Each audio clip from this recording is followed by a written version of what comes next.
Cabinet મંત્રી કુંવરજીભાઈ બાવળિયાની અનોખી પહેલ ગેલા સોમનાથથી સોમનાથ સુધીની જન કલ્યાણ શિવ વંદના પદયાત્રાનો પ્રારંભ 230 કિમીની પદયાત્રા દ્વારા સરકારની યોજનાઓ લોકો સુધી પહોંચાડશે।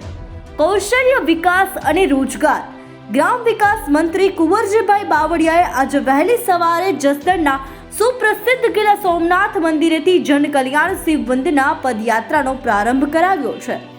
સવારે 6:30 કલાકે મંત્રીશ્રીએ મહાદેવની પૂજા અર્ચના કરી આશીર્વાદ મેળવ્યા હતા।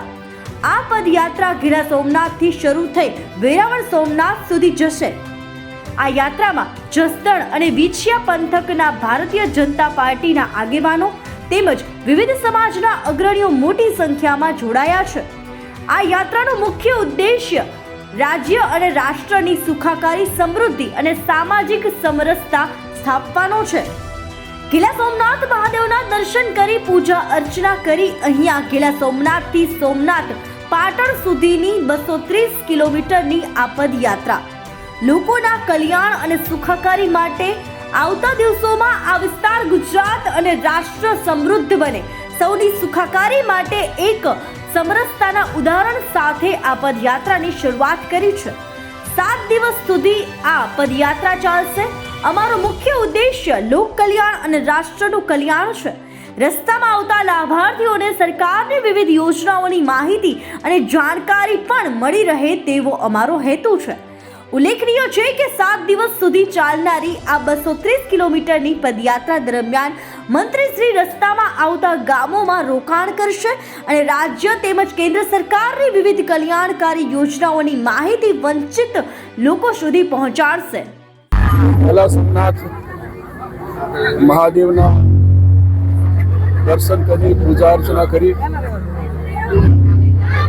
અહીંયા ગેલા સોમનાથથી સોમનાથ પાટણ સુધીની 230 કિલોમીટરની આ પદયાત્રા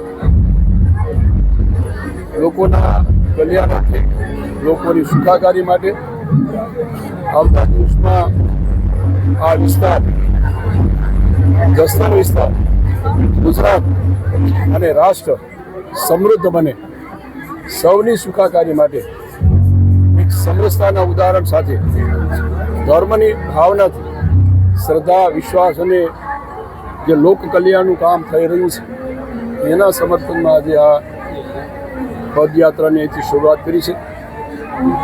આ જનમંગલ શિવ કલ્યાણ યાત્રા એ આજે શરૂ થશે અને 7 દિવસ સુધી આ પદયાત્રાની અહીંથી સૌ સમાજના, સૌ ધર્મના લોકોને સાથે સંતો મહંતોના આશીર્વાદ સાથે અહીંથી શરૂઆત કરી છે।